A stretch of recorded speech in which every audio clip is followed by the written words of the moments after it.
Buenas tardes, mirá lo que estaba haciendo. ¿Estabas cosechando zanahoria?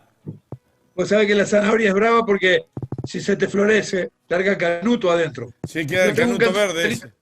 tengo un canterito chico en mi casa, pero la tuve que arrancar toda y pegarle una cepillada para tenerla en la heladera, ¿viste? Perdóname que me atrasé un poco, pero andaba en eso. Está bien, está bien. No, no, si queda alguna media tierna, me avisás que yo la voy a buscar, ¿eh? Bueno, mirá que está muy barata la zanahoria. Está Te va a salir barato, más caro el viaje.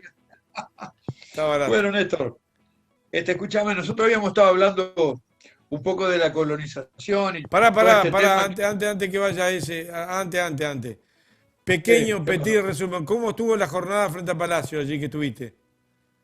Estuvo bien, fueron 2 días, se juntó gente, se juntaron un poco gente que están demandando tierra para distintas cosas, para la vivienda, estaban los descendientes de los charrúas y había gremialistas rurales también. Era enfrente del Palacio Legislativo en los momentos en que se iba a discutir el tema de la tierra, ¿viste? Entonces me parece que estuvo bien. Hubo una historiadora que hizo una presentación muy buena de la ley de Artigas de 1815, la ley de tierra, la ley para el fomento de la campaña y seguridad de los hacendados, famosa reglamento de tierra de Artigas. Y ahí estuvimos conversando del reglamento de tierra, del reglamento aduanero, un poco qué era lo que planteaba el artiguismo, y bueno, y eso quedó pendiente porque Artigas no, se tuvo que ir y quedó por allá en Paraguay enterrado. Y sus ideas igual quedaron dando vueltas en los territorios, porque mirá que después los tenientes de él las representaron, en realidad La Valleja fue tan independentista como él y Rivera también, ¿viste? A pesar de cómo fue el futuro del Uruguay cuando él no estaba, pero aquellas ideas de que los más infelices sean los más privilegiados, de que había que poblar la campaña, de que había que preocuparse sobre todo de las mujeres con hijos, de los indios, de los pobres, me parece que son ideas que hacen a la matriz de nuestra nacionalidad, Néstor. Creo que es así. Este, Bien, o sea que y el los que resumen estuvo muy bueno. estuvo bueno, hubo gente. Después la discusión adentro de la Cámara se hizo como a medianoche, recién mucho después. Pero igual eso fue una movilización. Aquí unos hicieron un fogón ahí, enfrente del Palacio Legislativo, pero qué lindo, che. Llevaron unas piedras, hicieron la base y lo levantaron con barro delante, y ahí hacían bizcocho y pan y torta frita, estuvo bueno. Una cosa linda, una movida muy original. Bien, bien. Bueno, gracias por habernos hasta atendido allá y alguna imagen que pudimos mostrar y al fin y al cabo dijimos lo que estaba haciendo por allí. Bueno, vamos a la columna de hoy. Sabes que yo te pido disculpas porque yo No, no, no nada soy que muy ver. vaquiano. Estaba en el medio de la gente y no te oía bien tampoco, así que traté de pasarte la foto de lo que estaba mirando yo y nada más, no pude hacer otra cosa. Está bien, ¿qué tenemos para hoy? Y mirá, nosotros habíamos dicho que vamos hoy a tratar, después de haber visto la historia de la colonización, que fue la ley y todo eso, qué pasó con la ley de colonización y el instituto durante los gobiernos del Frente Amplio, entre 2015 y 2019. ¿Qué pasó con ese instituto? Porque eso los técnicos le llaman, hay un trabajo de tesis de la Facultad de Ciencias Sociales que le llama la nueva colonización a ese periodo. Porque, ¿qué pasa? En el periodo anterior, ¿te acordás que habíamos hablado de que colonización había pasado hasta el 2005? Había pasado 50 años. Y en realidad había colonizado más o menos unas 3.000 hectáreas por año. Más o menos, en promedio, ¿no? En algunos tiempos menos, en algunos tiempos más, pero el promedio fue 3.000 hectáreas. Ahora, lo que hizo el Frente, en realidad de sus 15 años, colonizó 14.000 hectáreas por año. O sea, que en vez de canalizar 3.000 por año, canalizó 14.000 por año. Es un aumento de casi el 500%, es un aumento muy importante. Ahora, ¿por qué pasó esto? Porque lo que hizo el Frente en su periodo de gobierno, en realidad, primero fue hacer un censo, qué pasaba con la colonización, ¿no? Y después ver que todo lo que se había hecho antes estaba bastante abandonado, Néstor. Había una funcionaria que entró a trabajar, le llamó la atención que había más máquinas de escribir que computadoras. Y había muchos funcionarios. Pero una cosa que se hizo en el censo, se verificó que los colonos, o sea, aquella gente que estaba en el campo, en tierras del Estado, como consecuencia del Instituto de Colonización, no tenían mucha idea de qué es la ley de colonización, de cuáles eran sus derechos. O sea, era una institución que había dado la tierra por vínculos políticos, por tarjetita que daban los diputados y los senadores, y en realidad las colonias estaban bastante mal. Así que lo primero que hizo el Frente Amplio en el gobierno fue recuperar el instituto. Ese instituto había estado para cerrarse. Yo siempre me acuerdo el 12 de marzo del 2002, que fue un domingo, fue el Día de la Madre de ese año. El doctor Jorge Valle dio la noticia de que se le iba a dar la tierra a los colonos y se iba a cerrar. El Uruguay estaba fundido, no había recursos para nada. Se lo habían llevado los bancos, ¿no? Los peiranos. Mira que ahora, viste que hay uno que lo soltaron y ya lo están reclamando de Paraguay, así que ya se lo llevan para Paraguay ya. Entonces, esta nueva colonización, en realidad, tuvo que hacer un modelo diferente, ¿no? Tuvo que hacer una cosa distinta. Primero, hablar de colonización, ¿no? Capaz que una consecuencia de todo ese cambio que se hizo es que ahora todos estamos hablando de colonización en el Parlamento, por la radio, en la calle, ¿no? Y después darle,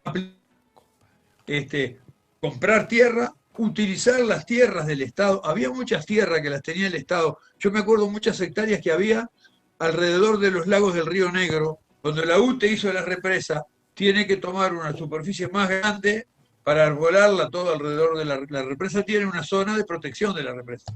Esas tierras con los años quedaron en manos de UTE y son tierras buenas, están cerca de las aguadas de la represa.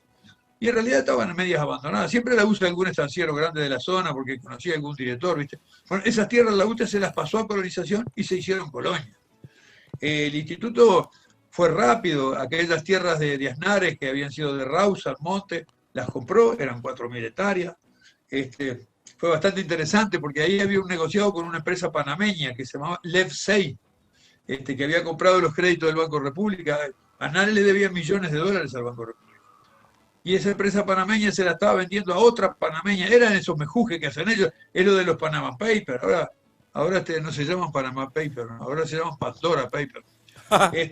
Pero bueno, ahí llegó el Frente a recuperar muchas cosas y también a recuperar colonización. Y empezar a poner gente joven a trabajar, a darle recursos, a utilizar las tierras del Estado que estaban usadas. Mirá, había tierras del Ministerio de Defensa.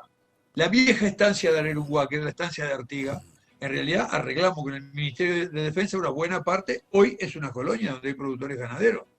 Te digo, tierras de salud pública, tierras del Ministerio de Ganadería y Agricultura en Rocha, que eran un relajo, estaban medias abandonadas. Ahí la gente hacía años que estaba instalada. Después la gente vivía talando bosques y no las quería entregar porque en realidad vivían de eso, pero no eran colonos. Era gente que la ocupó y hizo una casa ahí. Así que recuperar tierras del Estado, modernizar el instituto, que empiece a cumplir sus tareas. Eso lleva tiempo, Néstor. Una institución de este tipo no se levanta de un día para el otro, ¿viste? Lleva tiempo. Sí, sí. Pero bueno, de todas maneras... Y más donde hay tierra para trabajar que hay que sembrar y esperar. Sí, y también hay que elegir bien la gente, porque en los llamados siempre se presenta mucha gente, pero después hay que seleccionar. Y hay que seleccionar teniendo cuidado de que la gente sea de campo y que además lo precise, ¿no? Porque también entre los que se presentan, algunos lo precisan más que otros. Sí, tiene que demostrar que lo necesita y después tener las cualidades para el pedazo de tierra que le toque. Se hace un tribunal con técnicos, con funcionarios del instituto, se reciben todas las solicitudes y se hacen entrevistas. Y se elige el que se entiende que es más adecuado para la colonización. Bueno, así, en realidad llegamos en los 15 años a 610.304 hectáreas, 610.304 hectáreas en el Instituto Nacional de Colonización. Habíamos empezado con 400.000. En realidad, de esas, el 62% son tierras arrendadas y el 38% son tierras de propietario, porque colonización le había dado tierra a gente que la pagaban cuota y al final terminaban siendo los propietarios, ¿no? Entonces, los arrendatarios de colonización son gente que recibe la tierra, trabajan ellos con su familia. En realidad, si trabajan bien y no tienen ningún problema, tienen que pagar anualmente una renta, o sea, un derecho para usarla, que es bastante menor que la renta del mercado. Es como la mitad de la renta que se paga en los arrendamientos privados, ¿no? yo que sé, una renta de colonización puede andar en los $50 por hectárea hoy en día, cuando los arrendamientos andan en 140, 160, ¿no? Una cosa para tener una Casi idea, un te digo. tercio. Sí, según la calidad de la tierra, según a cuánto quede de los centros poblados, según, en fin, se tienen en cuenta una cantidad de parámetros técnicos, pero es una renta mucho más baja, porque en realidad colonización no es un instituto para ganar plata, no es un instituto para hacer yo te voy a decir, especulativo con la tierra, es para que la gente vaya con su familia a trabajar, ¿no? Ahora, de esos arrendatarios, yo te diría que la mitad son ganaderos, o sea que no están acá en el sur, son zonas más grandes. Hay lecheros, una parte importante. Para la lechería es muy importante la colonización, porque acordate que la mitad de la tierra dedicada a la lechería es tierra arrendada. La mitad de los lecheros no son los dueños de la tierra, la mitad de los lecheros la arriendan. Y ahí una cantidad muy importante es arrendada a colonización. Colonización es la que puso la tierra para los campos de recría, que es donde los lecheros ponen la vaca seca o la ternerada antes de que se le empiece a ordeñar. Cuando se empieza a ordeñar, el tambero lo tiene cerca de la casa porque la tiene que ordeñar 2 veces por día. En su predio normalmente tiene su casa habitación y el tambo, y el tanque de frío, y alguna pradera para soltar las vacas y después juntarlas para el otro ordeñe. Pero los animales que no ordeña, no los puede tener ahí cerca. Entonces, una salida que ya tiene muchos años en el Uruguay, que fue una creación de los propios productores, es tener campos donde cada uno lleva los animales que no está ordeñando. Y normalmente esos campos son colectivos, son de una gremial, son de la Sociedad de Productores de Leche de San Ramón, son los productores de leche de Florida, que tienen un campo grande donde todos los tamberos ponen los animales que no están ordeñando. Ahí colonización cumple un rol muy importante también. Yo te voy poniendo unos ejemplos de las Sí, cosas. yo Algunas, antes que siga con el ejemplo, para recordarle a los televidentes, de 404.000 hectáreas que habían, se pasó a 610.000 hoy, sí, 610.304 hectáreas. O sea que se hubo un exactamente. crecimiento de aporte en tierras para los colonizadores de casi un tercio más. 14.000 hectáreas por año. Sí, sí, de 3.000 Algunos a años, 14.000. sí, exactamente. Ese Eh, fue el es cambio mucho, importante. es mucho lo que se invirtió hacia la tierra, digo, Sí. no sé si es mucho o poco. Los números me dicen que es un montón. Capaz que debería ser Lo que más. pasa es que se usaron tierra que estaban medio abandonada, se usaron tierra que eran del Estado, se usaron tierra que pusieron los entes y se compraron tierra. Todo eso. Mirá que las tierras que compramos, por ejemplo, las tierras de Aznares se compraron a $1.000 la hectárea. Porque hay colonización para comprar tierra tiene este mecanismo, Néstor. Cuando dos personas, una vende una tierra y la otra la compra, suponete que son particulares, ¿no? Una vende 2.000 hectáreas.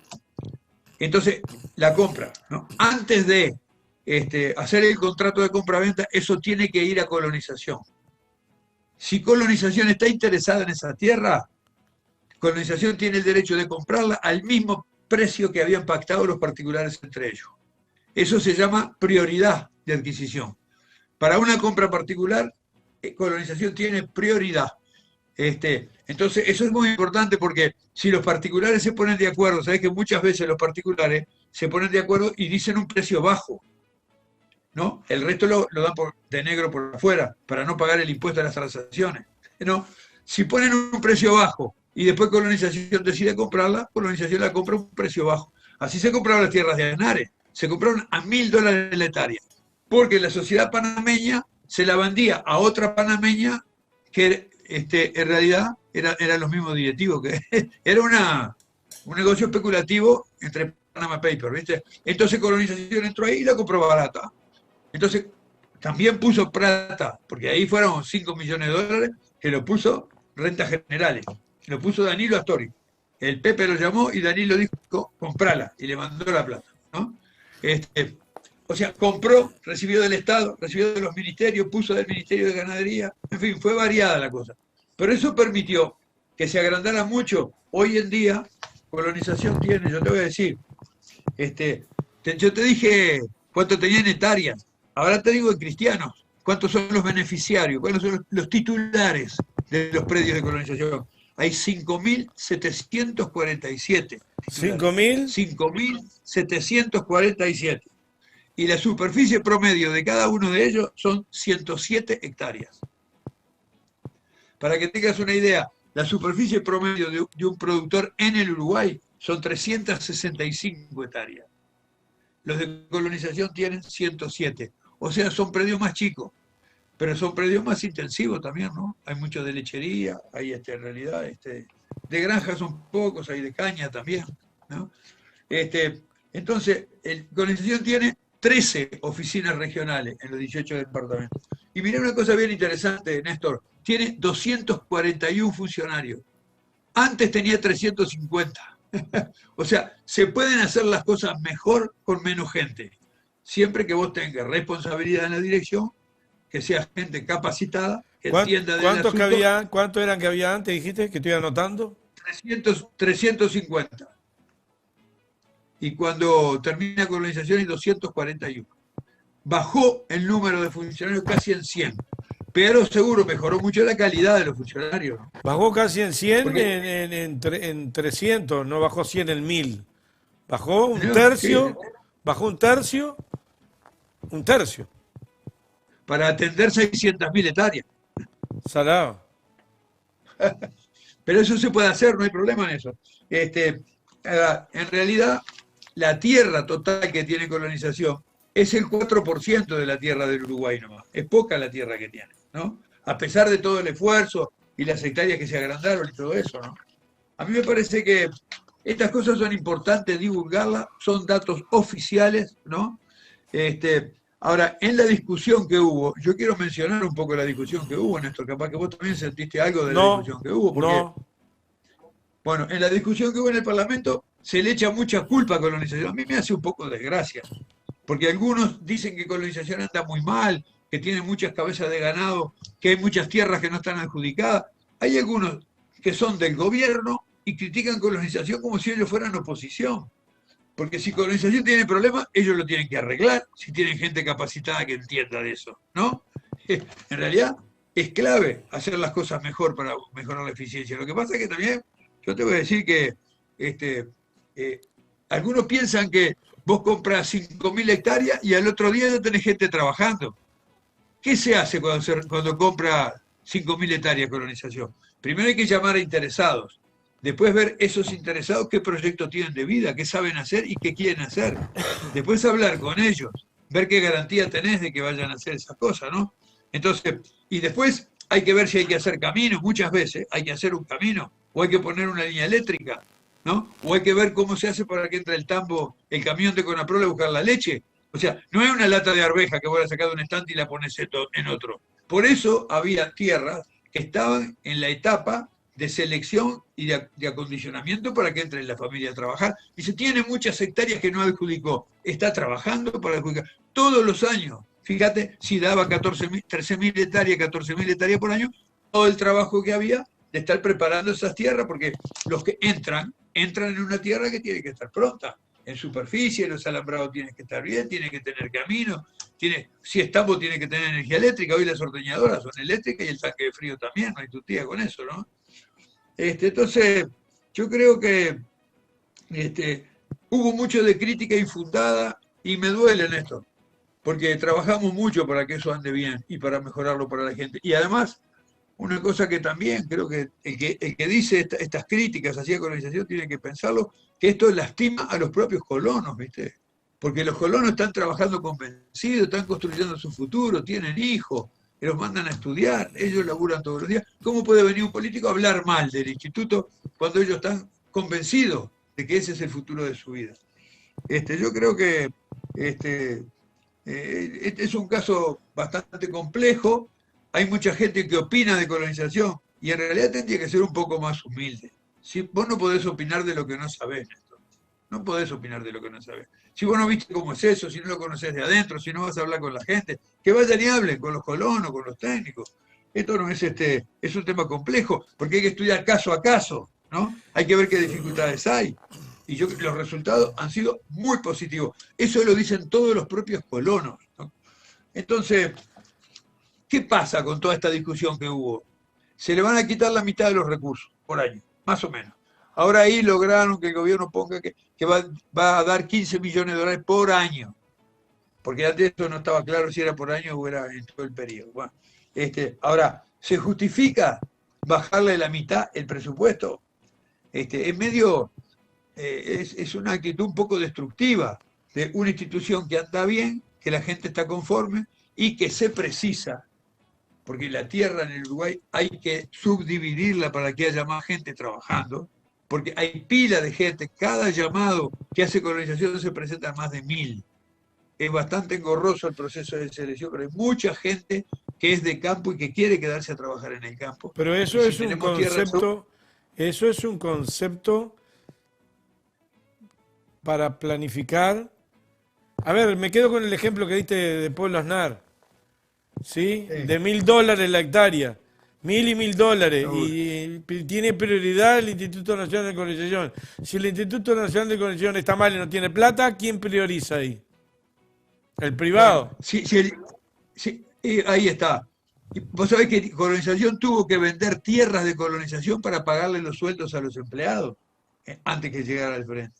¿Sabés lo que es vender tierra para pagar sueldos? Eso es entregarle al mercado un bien público. ¿Y quién lo planifica, eso que entregás al mercado? Lo van a planificar los que lo compren. ¿Y qué plan tienen? Ah, bueno, hacen lo que quieren. Uno va a plantar trigo, el otro va a plantar soja, el otro va a criar ganado, el otro va a hacer leche. Me parece que dejar suelto así. En cambio, si está adentro de colonización en una colonia, ahí hay una planificación que se hace junto con los colonos. Aquí hay un asunto muy de fondo, que es este que vos planteás. ¿Cómo tiene que planificarse la producción? Las tierras, incluso colonización, en los periodos de gobierno del Frente Amplio, decidió que no da tierra en propiedad a los colonos. Si se le da tierra en propiedad, en todas las reformas agrarias que hubo en América Latina en los últimos 50 años, que se le dio tierra al colono, bajo el principio de que la tierra es para el que la trabaja, ¿sabés lo que pasó? Cuando el Sí. colono tuvo la propiedad de la tierra y tuvo dificultad, la vendió. ¿Y quién compra? Vos no comprás y yo tampoco. Compran los que ya tienen tierra. Al final, lo que pasó en casi todas las reformas agrarias es que la tierra terminó concentrada igual que estaba antes de la reforma agraria, porque terminan comprando los propietarios que tienen capital y que agrandan sus campos. Entonces, colonización decidió lo que decía Jiménez de Aréchaga cuando se discutió la ley. Jiménez de Aréchaga decía: yo estoy en contra de dar la tierra en propiedad privada a los colonos. Es mejor que sea del instituto, que el colono la trabaje, que pague una renta por trabajarla, pero que la tierra siga siendo del Estado. Porque si se le da en propiedad al colono, el colono va a hacer caja con ella y va a volver a los propietarios privados otra vez. Eso decía Jiménez de Arecha. En realidad es un tipo, yo no lo tenía así tan conocedor de estos temas, pero leyendo la ley y lo que se dijo en los debates en aquel tiempo, eso es lo que aplicó colonización. En los 15 años del gobierno frente amplista, la tierra se dio en uso y goce. Y también hubo muchas tierras que se dieron a grupos de productores chicos, trabajan juntos. Capaz el ejemplo bueno es la tierra de la estancia de Gallinal, ahí en la Ruta 6, que son también unas 4.000 hectáreas. Era un puesto de una estancia de Gallinal eso. Hoy es la colonia, reglamento de tierra, el reglamento de tierra artiguista de 1815. Ese es el nombre de la colonia hoy. Lo tengo acá, ¿Sabés lo que se hizo? Lo tengo acá arriba de la mesa.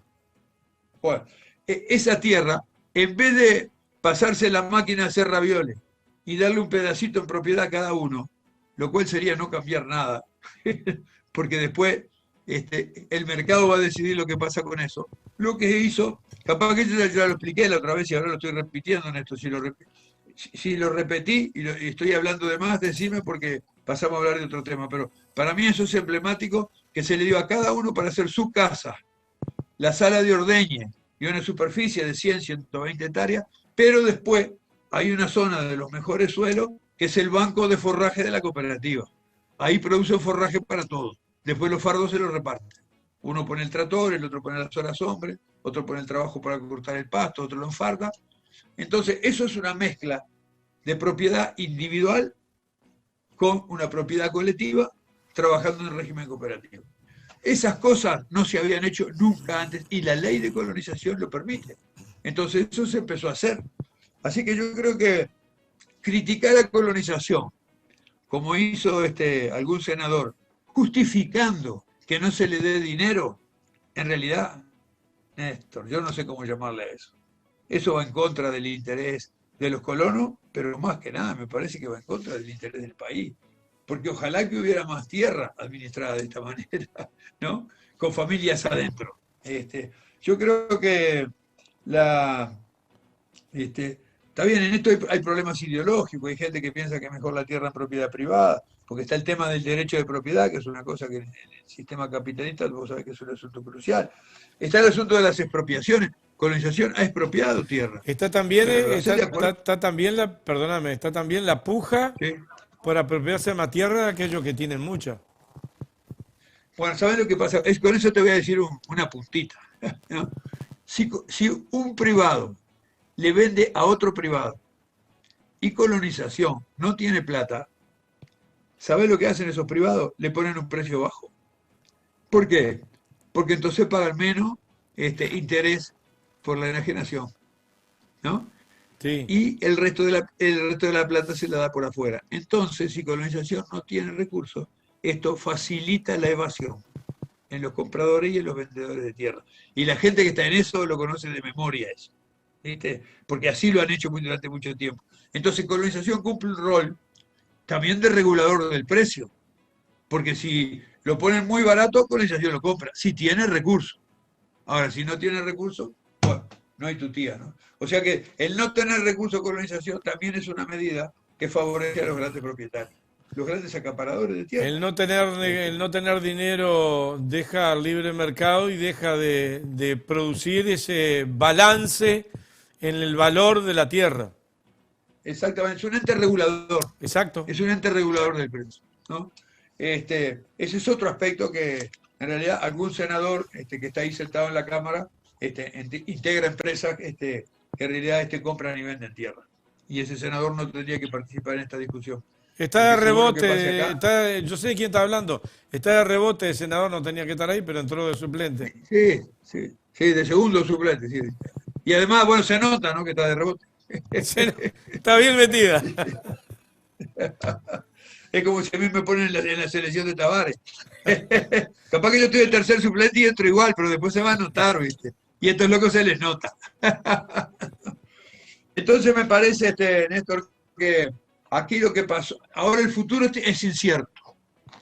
Vamos a tener un Instituto Nacional de Colonización con el directorio constituido, con la mitad de los recursos anuales para comprar tierra, con una institución que está muy bien, fue superavitaria colonización, entregó su plan estratégico y entregó la plata que había tenido de beneficio, ¿no? Pero este gobierno, desde que sumió, no compró ni una maceta de tierra, Néstor. No compró nada de tierra, porque había tierra comprada por el Frente Amplio, y esa la están asignándola. Ellos están distribuyendo la tierra que había, pero se va a terminar ahora en fin de año. ¿Y después qué van a hacer? Bueno, pues van a comprar un poquito. Después veremos esto. Yo creo que una cosa buena que tuvo este periodo, si querés, es que esto se discutió. Yo no estoy hablando porque sí, estoy hablando de un tema importante. Esto me ha permitido explicar estas cosas, salir al aire, también estudiar un poco cómo era la colonización del Uruguay antes, cómo fue durante el Banco Hipotecario, por qué se creó el instituto, ¿no? Esas cosas, viste, que a veces la dinámica de todos los días no te da el tiempo de estudiar, de leer intervenciones, de leer documentos. Bueno, pude hacerlo, y me parece que se ve bien clarito. Toda la etapa en que se creó el instituto, la etapa en la que se aprobó la ley, qué fue lo que hicieron los partidos fundacionales en el Uruguay con esa ley y qué fue lo que hizo el Frente Amplio. Recuperó el instituto y empezó a cumplir la ley y asignó recursos para eso. Y vamos a ver qué es lo que hace el gobierno del contubernio. ¿Qué van a hacer? ¿No? Porque en realidad, en toda esta discusión, estarás de acuerdo conmigo en una cosa que nosotros no solemos hablar de esto, pero es la más importante de todas. Y yo diría, ¿y cuál es el proyecto que tiene el contubernio con esto? ¿Cuál es su estrategia? ¿Cuál es el futuro? ¿Hacia dónde vamos con esto? ¿Cuál es el compromiso con la ciudadanía? ¿Qué le pueden decir a los colonos? Mire, lo que le va a pasar a usted es esto y esto y esto. En realidad lo que están haciendo, están desmontando las cosas que hizo el Frente Amplio. Francamente, perdóname que yo sea medio radical en esto, pero es lo que yo veo por todos lados. No hay un proyecto de país, no hay ningún compromiso con nada, ni con la industria, ni con la seguridad, que de tanto hablan. Es solamente estar discutiendo medidas cada día, pero sin proyecto, sin una dirección, sin un compromiso con la ciudadanía. Ahorrar, ¿para qué? Para no deber. No sé, Néstor. que la gente piense en esto. Y en el Porque caso yo del puedo campo, ahorrar. además, yo que vengo de ahí, de las chacras, es el no tener proyecto es no existir en el campo. Es no existir, porque como si alguien no si alguien tiene una vaca, tiene un chancho, estoy hablando de una unidad, o tiene 10 vacas y no se proyecta, la vaca se le mueren de sed o se le mueren de hambre.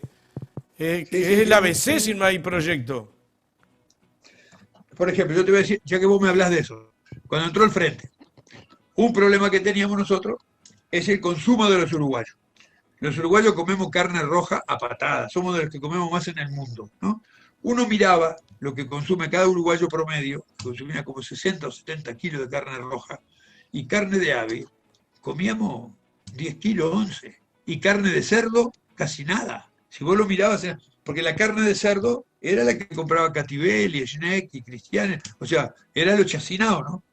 Entonces lo que dijimos desde el gobierno, dentro del Uruguay productivo, es, primero, una producción estratégica para el futuro, la lechería.